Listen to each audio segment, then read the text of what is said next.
ప్రసవం ప్రతి తల్లి జీవితంలో అత్యంత విలువైన క్షణం. ప్రతి కుటుంబం కొత్త సభ్యుడి కోసం ఎదురు చూసే మధుర క్షణం. కానీ రాజస్థాన్లో అదే ప్రసవం 7 కుటుంబాల్లో విషాదాన్ని నింపింది. ఆసుపత్రికి ఆరోగ్యంగా వెళ్లిన తల్లులు బిడ్డలకు జన్మనిచ్చిన కొద్దిసేపటికే ప్రాణాలు కోల్పోయారు.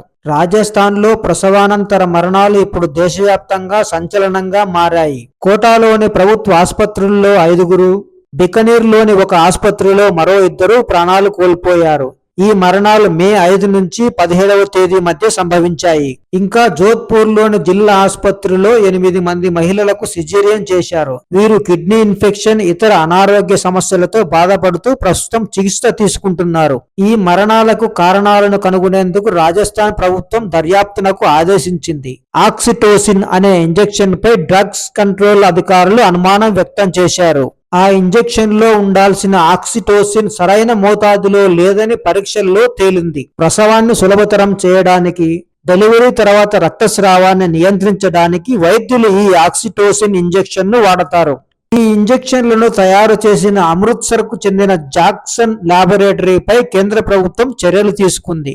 కంపెనీ తయారీ లైసెన్సును రద్దు చేసింది.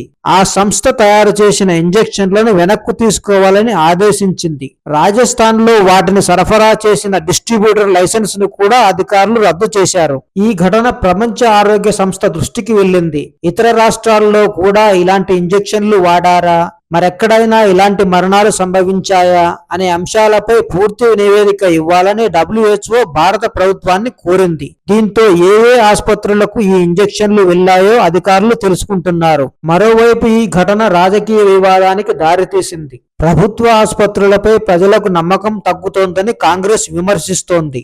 ఆరోగ్య శాఖ వైఫల్యమే ఈ పరిస్థితికి కారణమని ఆరోపిస్తోంది. అయితే ప్రభుత్వం మాత్రం వాస్తవాలు బయట పెడతామని, బాధ్యులపై చర్యలు తీసుకుంటామని చెబుతోంది. మొత్తం మీద రాజస్థాన్ లో వెలుగు చూసిన మహిళల వరుస మరణాలు వైద్య వ్యవస్థలో నాణ్యత ఎంత ముఖ్యమో మరోసారి గుర్తు చేస్తున్నాయి.